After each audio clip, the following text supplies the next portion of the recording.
Ouais, big up, salut les abonnés. Donc, je refais cette vidéo sur alors Menel.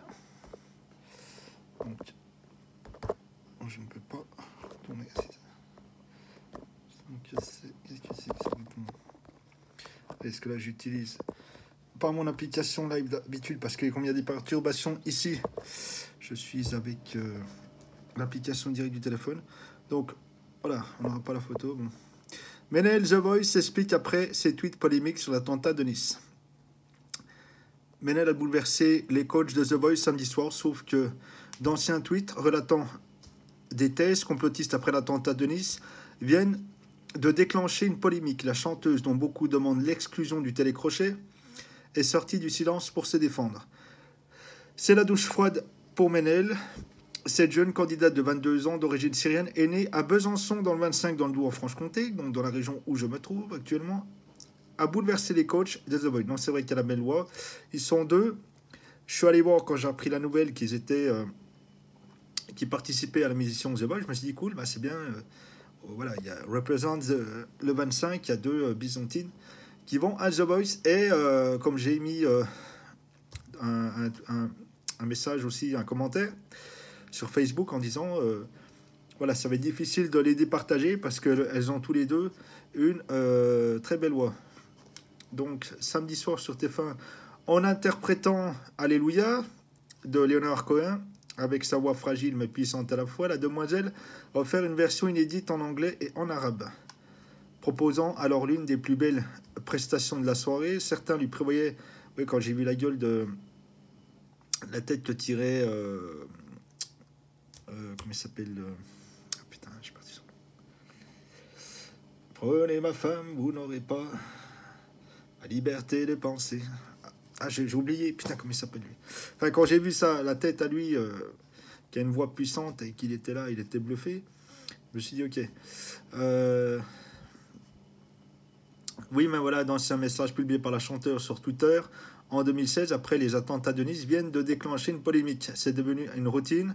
Un attentat par semaine est toujours pour rester fidèle. Le terroriste prend avec lui ses papiers d'identité. C'est vrai que quand on en prépare un sale coup, quand on prépare un sale coup, on n'oublie surtout pas de prendre ses papiers. On ne sait jamais si on a un contrôle de police, vous comprenez. Prenez-nous pour des cons, écrivait Menel à l'époque. Oui, parce que, en fait, ce qu'elle veut dire par là, c'est qu'autour de l'affaire Charlie Hebdo avec les frères Kouachi, il y a toute une comment on dit, question. Il y en a qui pensent que c'est un complot, que c'était pas possible que cette pièce d'identité se trouve là, qu'ils aient avec lui leur pièce d'identité. Il y a toujours dans une affaire des indices qui restent, on ne sait pas comment, qui apparaissent et qui font qu'ils arrivent à remonter au coupable.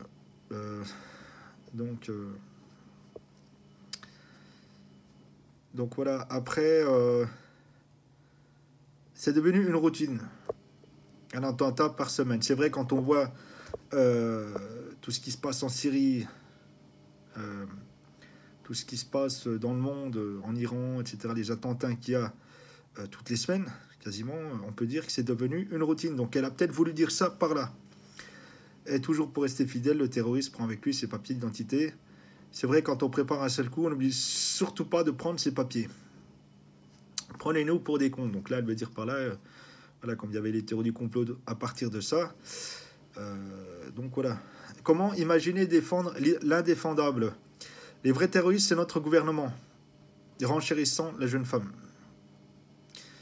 Quelques jours plus tard, sur Twitter, après l'attentat de Saint-Étienne-du-Rouvray, depuis, de nombreuses voix s'élèvent tant sur les réseaux sociaux que dans les médias pour dénoncer les propos de Menel et demander son exclusion immédiate de The Voice. Polémique qui a poussé l'artiste à sortir du silence pour s'expliquer. Depuis hier, je lis beaucoup de choses qui sont sorties de leur contexte. On me prête des intentions qui ne sont pas les miennes. Il ne reflète aucunement ma pensée, a déclaré Menel sur sa page Facebook officielle, baillant toutes les critiques à son sujet. Je suis né à Besançon, j'aime la France, j'aime mon pays, je condamne bien évidemment la plus grande fermeté le terrorisme.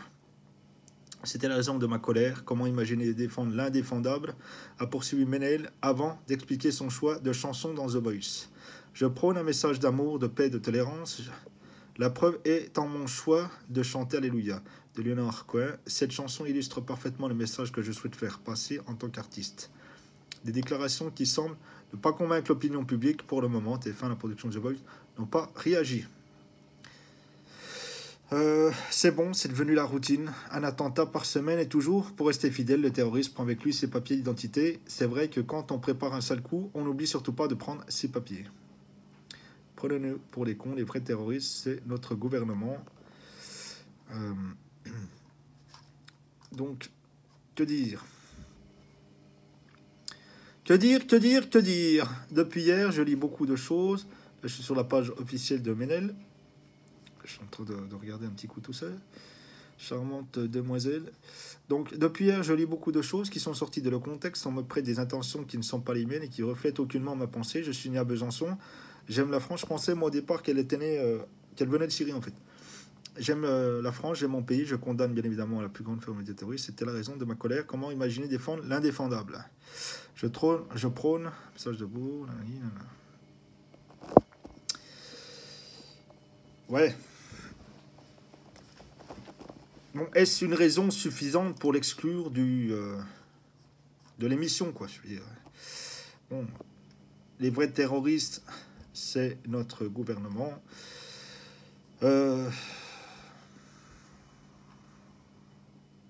Qui sont les terroristes de nos jours? J'ai fait une vidéo, vous retrouvez sur ma page YouTube. Ne confondez pas djihadistes et terroristes. C'est ça s'intitule. Ne pas faire l'amalgame. Terroriste, qu'est-ce que ça veut dire? Vouloir imposer une loi, une religion ou autre par la force, par la terreur. Voilà ce que ça veut dire le mot terroriste. Dans l'islam, le djihad, fissabilillah, la guerre pour la cause de Dieu, a des règles, a des lois. On ne se comporte pas comme des barbares, comme des sauvages. On ne va pas massacrer les gens, on ne va pas tuer les femmes, les enfants, les vieillards, couper les arbres, combattre par le feu, empoisonner les gens, etc., etc. Il y a des règles bien strictes. C'est plus un cas de défensif ou d'offensif, mais les armes de destruction massive, comme une bombe, c'est un but dissuasif. Le massacre est interdit. Donc, voilà, c'est là-dessus qu'il faut bien comprendre le sens. Il y en a qui veulent s'apparenter à l'islam en commettant des actes criminels, ou on va les apparenter à l'islam, qui ne sont en réalité nullement des musulmans, mais des criminels déguisés en brebis. Donc, le terroriste, c'est celui qui impose les choses par la force. Moi, quand je vois en Syrie, le peuple s'est révolté parce qu'il ne voulait plus de Bachar al-Assad, et Bachar al-Assad, qui ne veut pas quitter le pouvoir, qu'est-ce qu'il fait avec Poutine, qui se sont alliés, ces deux grands criminels? Ils ont massacré le peuple syrien, ils ont tout détruit, ils ont tout ruiné. Et encore, là, j'ai regardé, un hôpital était bombardé avec des armes chimiques. Et personne ne bouge son cul. Aucune armée ne va défendre. Regardez, ils se sont tous rués sur Daesh. Ils se sont tous rués en Égypte le printemps arabe pour renverser le truc avec Kadhafi et Al-Armou. Mais là, ils se chient dessus. Ils ne veulent pas aller jarter, renverser. Ils le soutiennent encore, ce criminel. Bah continue, reste au pouvoir, bah si tue-les tous, pas de problème, t'as raison, on est avec toi, c'est tous des terroristes, faut les massacrer, voilà comment ils sont. Et ceux qui veulent aller là-bas pour défendre les opprimés, on leur dit, vous êtes des terroristes, ils reviennent ici, on les attrape, ils sont condamnés, ils sont pris en vie. Donc, Dieu, Allah, ils sondent les cœurs, il voit tout, il entend tout, et c'est lui. À lui qu'appartient le jugement dernier. Ici, voilà, on va tous y passer de toute façon. Ça serait une vie, quand on va arriver à un âge, putain, mais ça c'est comme si c'était hier. Et le temps, il passe super vite, on va même pas s'en rendre compte. Ça va nous claquer dans les pattes. On a un claquement de doigts. là, on est dans le présent. Mais quand vous regardez en arrière, le temps qui s'est écoulé, comment c'est passé? On n'a rien vu venir. C'est... Paf, ça s'est volatilisé. Et on va arriver à un certain âge, Inch'Allah. Et là, l'article de la mort, paf, on a un clin d'œil. Rectifié, fini. Bon, en attendant, on est là. Donc on subit, on endure, on patiente, jusqu'à ce qu'on retourne à Allah, le clément, le miséricordieux. Voilà.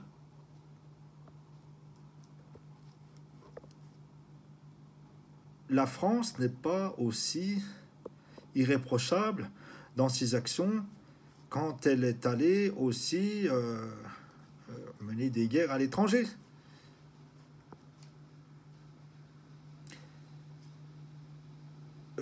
L'Occident veut aussi imposer sa démocratie dans les pays étrangers, où d'un côté, les pays arabes veulent mettre en place un gouvernement musulman pour appliquer la loi de Dieu, la charia, et que d'autres, ils veulent imposer la démocratie. Donc, à ce moment-là, qui sont les justes, qui sont les injustes,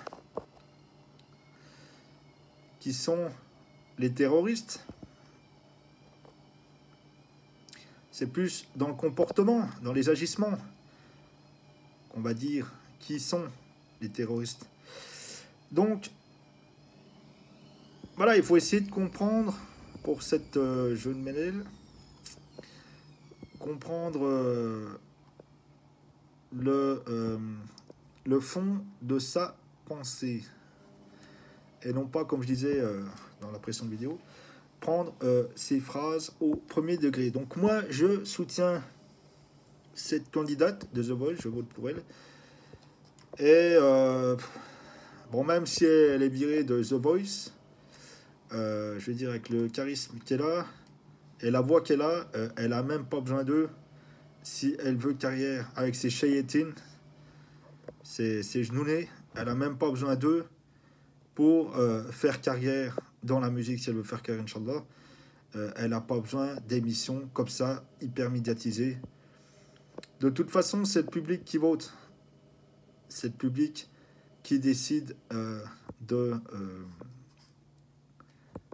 soutenir une artiste, d'élever quelqu'un ou de le rabaisser. C'est le public qui décide. C'est pas Pierre-Paul Jacques, c'est pas ni vous ni moi, c'est le public. Enfin, en tout cas, moi je vote pour elle. Et puis, bon, ce serait dommage qu'il... Peut-être c'est un bien pour elle si elle est virée de The Voice, je sais pas, je le sais. Mais voilà, après, elle peut continuer sans problème, sans passer par The Voice, forcément. Inch'Allah, si elle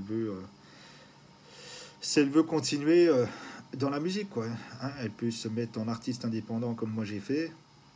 Et puis, elle va enregistrer soit l'écrit, soit l'interprète. Elle va enregistrer en studio, elle se fait un home studio. Et puis, elle distribue en streaming, et elle a fait jouer, se fait faire ses petits clips, et puis basta.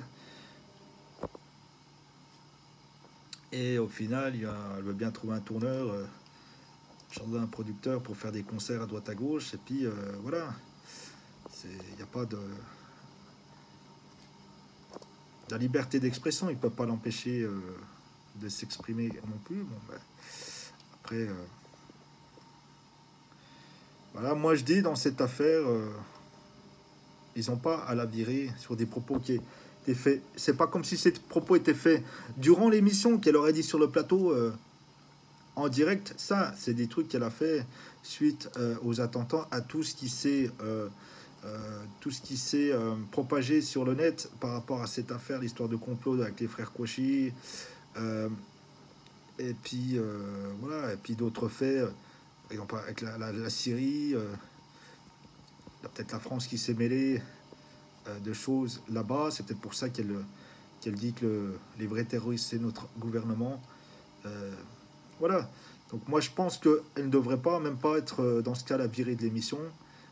Il n'y a pas lieu d'être, elle devrait aller jusqu'au bout de l'émission The Voice, Inch'Allah, et puis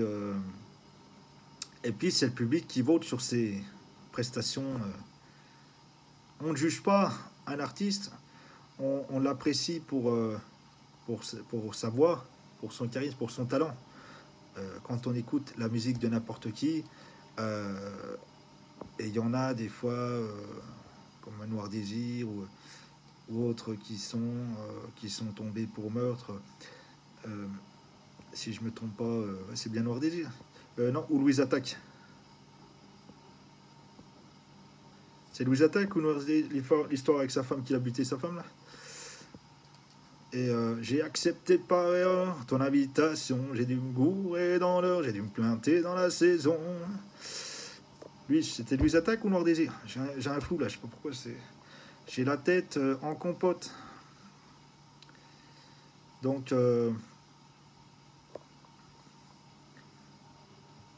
voilà, et ces gens-là continuent à faire de la musique, et bien d'autres qui sont allés au Star et qui là font de la musique, et le public apprécie pour donc leur qualité sonore d'enregistrement, pour la musique qu'ils font, et ils ne regardent même pas, ils ne pensent même pas à ce que le personnage a pu commettre comme crime ou comme délit.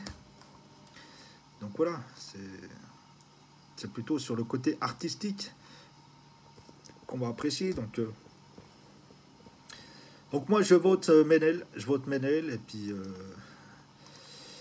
et puis voilà quoi.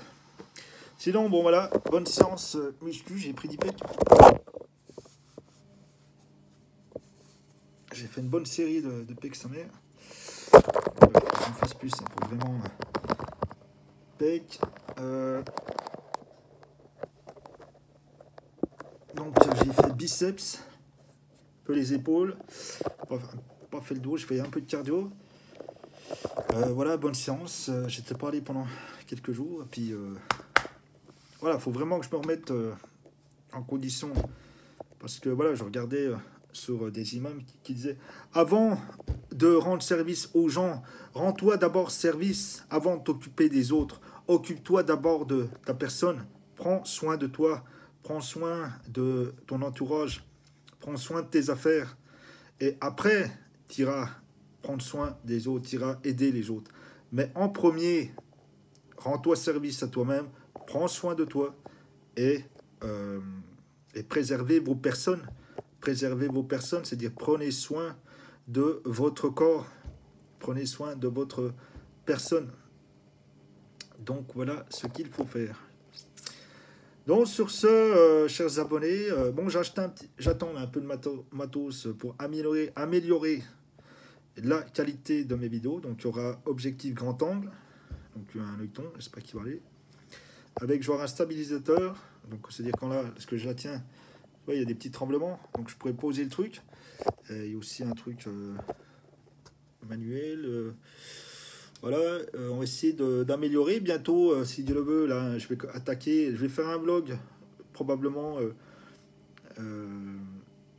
Bon, pour le moment, je suis pas encore assez équipé pour faire les montages que je voudrais, machin et tout.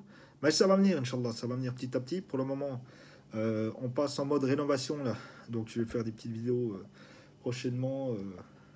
Comme ça va être des petits vlogs, si Dieu le veut, sur rénovation. Donc, il y a peinture, il y a tapisserie, il y aura de l'enduit à poser. Voilà, donc j'ai déjà acheté un peu d'outillage. Voilà, on a la peinture, il manque encore des trucs, mais ça va venir, Inch'Allah. Et puis au final, hein, dans quelques temps, mise en place du home studio. Donc, construction d'une cabine d'enregistrement.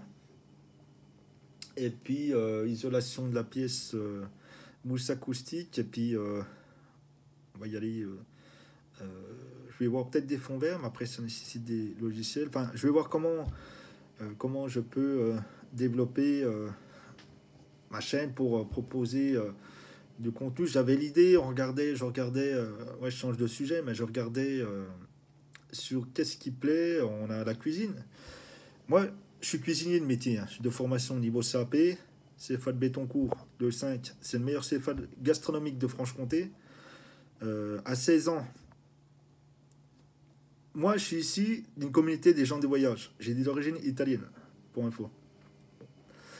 J'ai grandi dans une famille de ferrailleurs et de musiciens. Mon grand-père était accordéoniste, grand-oncle aussi. J'avais frère de mon grand-père qui était violoniste, et la sœur de ma grand-mère qui était chanteuse de tyrolienne. Donc la musique était un petit peu des cousins forains. J'étais tout le temps fourré à la fête foraine en train d'écouter la musique, parce que je chinais des jetons, tu sais, pour les tamponneuses ou les manèges. On n'avait pas de lovet pour faire des tours de manège. Alors je disais, je suis le petit-fils d'un tel.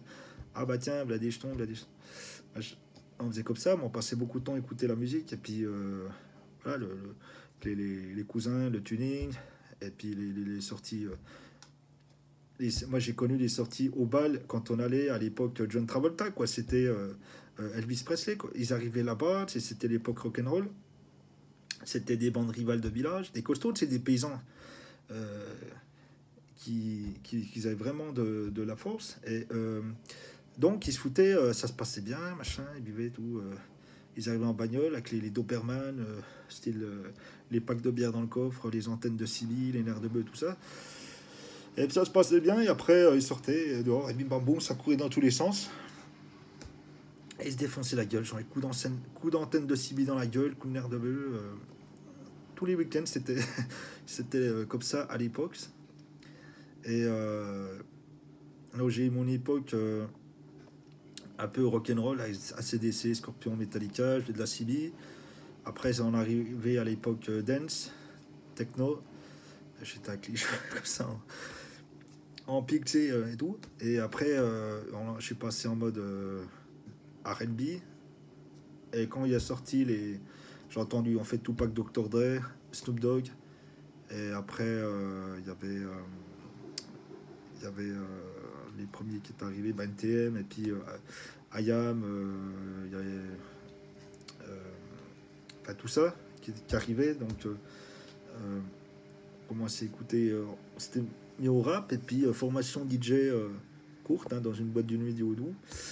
En fait, j'allais avec mon cousin à l'époque, et il me dit, va demander au DJ, parce que j'aimais bien si j'avais des trucs de musique, instruments de musique et tout chez moi, va demander au DJ si tu veux pas je suis allé te former et tout, je suis allé le voir, et puis m'a montré les bases, quoi, les enchaînements, c'est ça que les CD à l'époque, les enchaînements, les jeux de lumière, j'étais aux jeux de lumière, puis après il me laissait faire la session session slow, puis au début je me défoulais, il me laissait en entrée un petit peu jouer avec le micro, et puis passer une petite session R&B, tout ça, donc j'ai amené mes CD et tout, et puis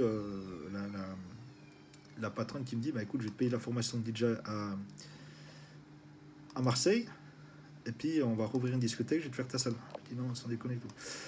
Je me rappelle, j'étais là-bas, il n'y a rien qui me payait des verres, ça arrivait, il le posait sur le comptoir, mélangé, sortais là-bas, j'étais. Et au moins, j'ai invité des jeunes des quartiers d'ici, j'aurais filé des entrées gratuites, je dis venez, machin, je dis c'est tout. Et bah, j'aurais pas dû, parce que ça a fini en bagarre générale. Ils ont retourné la boîte, et au final, arrêt préfectoral, la boîte elle a fermé. Donc ça a mal tourné.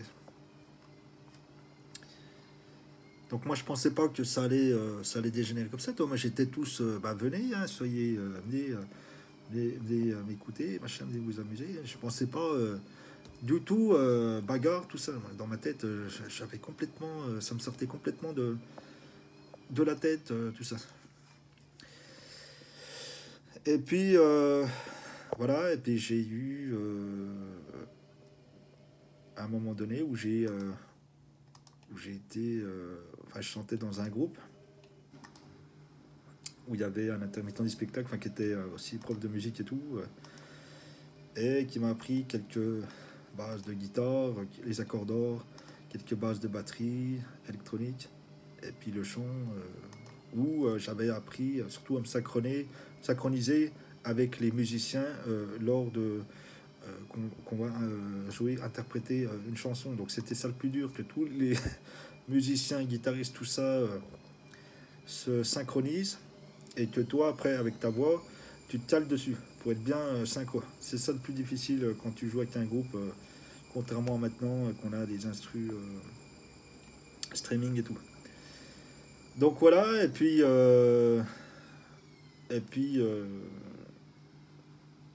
ouais, j'étais parti comme ça dans la musique. Et en 2015, j'ai créé ma première web radio, Street Génération, que j'ai animé pendant 2 ans. J'avais pris un local et tout. Et où des artistes commençaient à me contacter. J'ai fait une interview d'Exaucé pour son nouvel album L'Ombre et la Proie, qui vous pouvez retrouver la vidéo sur ma page Facebook. Il y avait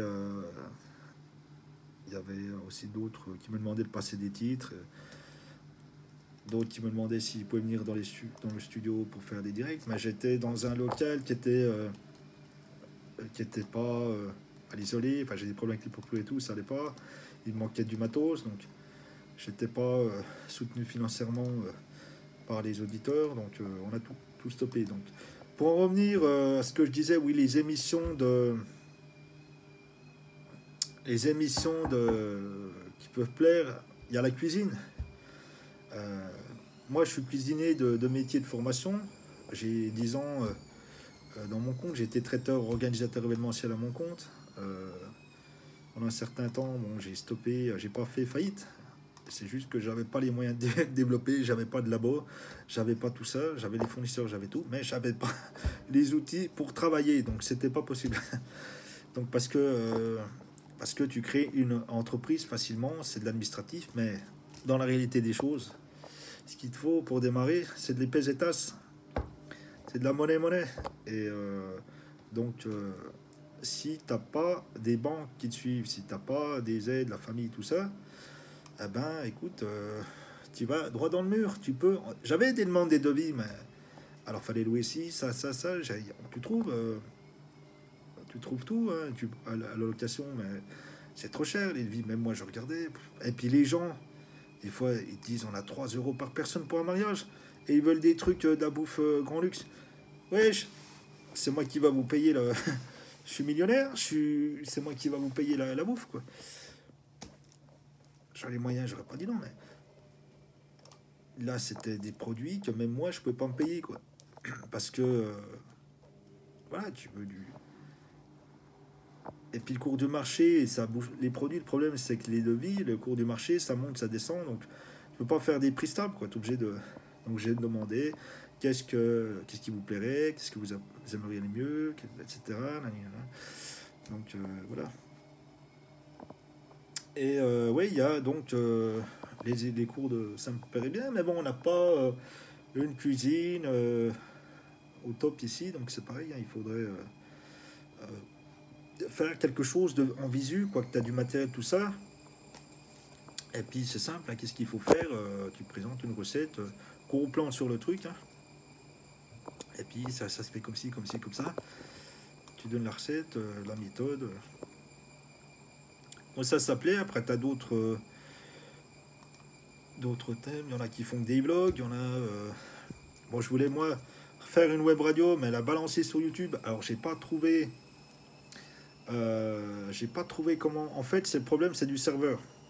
C'est que le flux streaming, il faut que ça balance sur un serveur et que ce serveur, il se balance sur YouTube et que ça tourne en continu. Sinon, bah, il faudrait enregistrer, comme il disait, des émissions ou la playlist d'écoute de la web radio et puis la balancer comme ça sous forme de vidéo. Mais ce que je voulais, moi, c'était avoir le direct et la diffusion continue de la web radio sur YouTube. Je sais que ça se fait, il y en a qui le font apparemment, ou ils prennent juste le direct, je sais pas. Mais j'ai pas trouvé comment faire. Il doit peut-être y avoir des logiciels, j'ai pas trouvé. Donc il y avait ça, et puis bon, les émissions de radio, hein, j'ai vu, pour que ça soit intéressant, il faut que soit tu as quelqu'un au téléphone, des gens il faut interagir en fait avec le public. Il faut une connexion avec le public, parce que si tu es tout seul en train d'écouter, balancer de la musique, machin, eh ben, au bout d'un moment, tu te fais chier. Tu es là, tu sais plus quoi passer. Et donc, si tu as du mouvement, tu reçois des gens, machin et tout, donc c'est plus intéressant. C'est plus intéressant. Donc, bon. Après, tu as d'autres thèmes. Bon, tu as le sport, comme il y a ici. Bon, bah, pour les blogs de muscu, ça va pas, parce qu'ils balancent de la musique dans la salle. Il y a tout le temps du monde, donc il faudrait demander des autorisations. Bon. Il faudrait quelqu'un qui me filme pour faire les vlogs. Bon, puis moi, je suis pas un professionnel de du fitness, donc donner des conseils à des gens alors que je ne suis pas professionnel du truc, c'est pas trop crédible. Je devrais plutôt filmer des professionnels qui, eux, vont faire les choses correctement et savoir donner les bons conseils. Bon, il y a ça, et puis bon, il y a d'autres thèmes qu'il faut à développer. Bon, je sais pas encore. Après, tu as le politique aussi. Parlons-en. Faites entrer l'accusé. Des choses comme ça aussi qui font débat. Donc, bloguer. Un peu comme ils font Bassem Breiki. Vous connaissez Bassem Breiki? Qui fait sur Periscope. Moi, j'y allais au début un petit peu sur Periscope, mais je sais pas, je suis pas retourné. Donc voilà, il y avait. Peut-être que j'y retournerai, je sais pas, mais il faut que je fasse des débats, trouver des débats de trucs. Moi, voilà, à la base, c'était pas de faire trop du blog que je cherchais à faire, hein, c'était du vlog, mais pas du blog. Donc, mais je m'aperçois sur ma chaîne que voilà, il y a des sujets qui touchent à l'actualité ou à la religion, où je reçois des commentaires et qui font débat. Vous pouvez débattre entre vous aussi sur un sujet, de certains sujets. Donc je vais essayer de développer, Inch'Allah, de plus concentrer sur des sujets intéressants où ça peut faire débat dessus. Donc voilà. Donc la machine, elle tourne. C'est bon. Donc petit thé vert, miel, bismillah. Donc voilà, parce que j'ai la voix. Ça c'est bon pour la voix. Thé vert, miel, sans sucre. Parce que le problème, la voix, c'est comme les cordes d'une guitare. Si tu la travailles pas, bah, tu perds ta voix ou non. Donc là, moi je ne peux plus. Vous êtes allé voir ma chaîne Caméléon l'artiste? Allez voir, je suis en train de monter une chaîne sur ma partie artistique. Caméléon l'artiste, c'est aussi ma page Facebook Caméléon l'artiste. Et je suis en train de refaire un site. Je suis sur SoundCloud. Et je suis sur l'application The Voice. Donc voilà. Bon, je fais des interprétations avec cette application The Voice en live. Il y a les maquettes, vous pouvez voir un petit peu de mes prestations. Donc je suis l'auteur, donc mes maquettes. Voilà, donc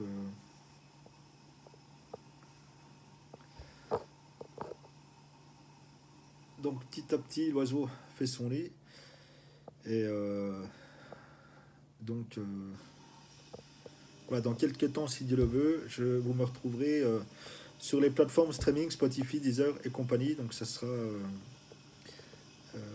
plutôt des projets dans un premier temps en interprétation, différents artistes. Ça peut être du Johnny Hallyday, ça peut être du Jean-Jacques Goldman, du Cabrel, ça peut être du Rock Voisine, du Garou, etc. Différents artistes. Alors je ne sais pas si je fais une compile de différentes interprétations et j'en fais plusieurs volumes. Pourquoi pas mes propres sons, mais des interprétations? Parce que si vous voulez, déjà c'est une question financière. Parce que en tant qu'auteur, tu écris un texte, une chanson, tu vas ouvrir un compte à la SACEM, il faut déclarer à l'URSSAF, ce que j'ai fait, activité libérale. Mais donc il faut déposer tes œuvres, mais il faut acheter des licences, les instrumentales, c'est-à-dire il faut acheter des licences. Donc tu as non exclusive, tu as Creative Commons et tu as exclusive. En Creative Commons, tu peux la balancer, tu peux pas la distribuer, mais tu peux la mettre en ligne sur SoundCloud ou autre. Mais tu ne peux pas en tirer de revenus, tu ne peux pas faire des concerts avec, tout ça. En non exclusif, tu as le droit de vendre en streaming tant d'exemplaires, ou tu n'as pas le droit de faire concert en live avec, tu n'as pas le droit d'intégrer dans une vidéo, tu n'as pas le droit de passer ça à la radio. etc. En exclusivité, bah, tu as l'exclusivité du truc, c'est-à-dire t'en vends d'exemplaires que tu veux, tu mets dans des vidéos, tu fais plusieurs interprétations avec, tu fais des concerts live avec, tu fais des trucs, bon, tu fais ce que tu veux. Voilà, et c'est des instrus. Moi, je vais sur les sites que je vais, si tu veux vraiment des bonnes instrus qui tiennent la route, qui vraiment, la nouveauté du son, tu recherches un son particulier, eh ben, c'est des instrus qui coûtent relativement cher. Quoi. Je suis tombé sur des instrus à 1500 euros là. Et ça peut aller au-delà. Donc voilà, donc je m'aperçois qu'en fait, pour faire juste un titre, j'avais contacté une fois un studio à Paris, ça coûtait les yeux de la tête pour enregistrer, et après, tu as le clip. Alors, suivant le clip que tu veux faire, tu as ça, et puis après, tu as la partie distribution sur les plateformes streaming, sur les radios, sur la télé, sur les machins. Alors, c'est un investissement considérable juste pour un titre, pour que tu sois vu et entendu, et que tu puisses tirer profit de ton œuvre, en fait. Que là, avec une interprétation d'un artiste déclaré à la SSM, en fait, si tu veux faire un format CD, ben c'est la crise du disque en ce moment, il paraît. La SDMR, donc va te demander de payer des frais d'avance, des royalties, en fonction du nombre d'exemplaires que tu vas vouloir faire en CD. Pour la distribution streaming, donc tu ne pourras distribuer qu'en Europe. Si tu vas aux États-Unis, il faudra payer des royalties d'avance. Donc c'est à toi de les avancer, les royalties que tu peux percevoir des plateformes streaming. C'est toi qui vont ils vont te les demander. Et l'autre fois, j'ai fait le test. Ils me demandaient une somme, je ne sais plus combien. J'ai dit, écoutez, ça c'est ce que je vais gagner ou c'est ce que je dois vous donner. Et ils me disent, non, c'est ce que vous nous devez. J'ai dit, laisse tomber. Bon, adieu les États-Unis. Adieu le rêve américain, c'est fini. De toute façon, j'ai un accent à chier en anglais, je parle pas anglais. Donc, tu m'oublies. Donc voilà, l'Europe, par exemple, il y a une plateforme de distribution où là, tu peux régler tes canaux de distribution, les pays dans lesquels tu veux distribuer, comme là, TuneCore, donc qui est un très très bon distributeur, ça coûte pas cher pour la distribution, il distribue sur des larges plateformes. Et pour l'Europe, tu vas pas débourser, à part la distribution à l'année, tu vas pas débourser d'argent. Tu vas pas payer les royalties. Et mais il faut que la reprise cover soit l'original, identique. Tu peux à toucher, en fait, il faut pas que tu modifies l'instrumental et il faut pas que tu modifies les paroles. Mais tu peux ajouter ta petite touche perso, je sais pas, un effet autotune, toi un truc comme ça, mais il faut bien garder l'instru identique, les paroles et les paroles identiques. Il ne faut pas modifier ça. Si tu modifies, ça s'appelle du plagiat. Ou si tu veux faire une reprise du titre, il va falloir que tu t'adresses à l'auteur-compositeur pour demander l'autorisation de modifier l'œuvre. Donc sinon, si tu reprends l'identique, tu peux y aller, il n'y a pas besoin d'autorisation, tout le monde peut reprendre le titre d'un artiste, l'enregistrer, le distribuer, tout le monde peut le faire. L'artiste ne peut pas s'y opposer, il a un droit de regard, mais il ne peut pas s'y opposer si tu n'as pas modifié l'œuvre. Donc voilà. Allez, sur ce, bonne nuit les petits. Ciao.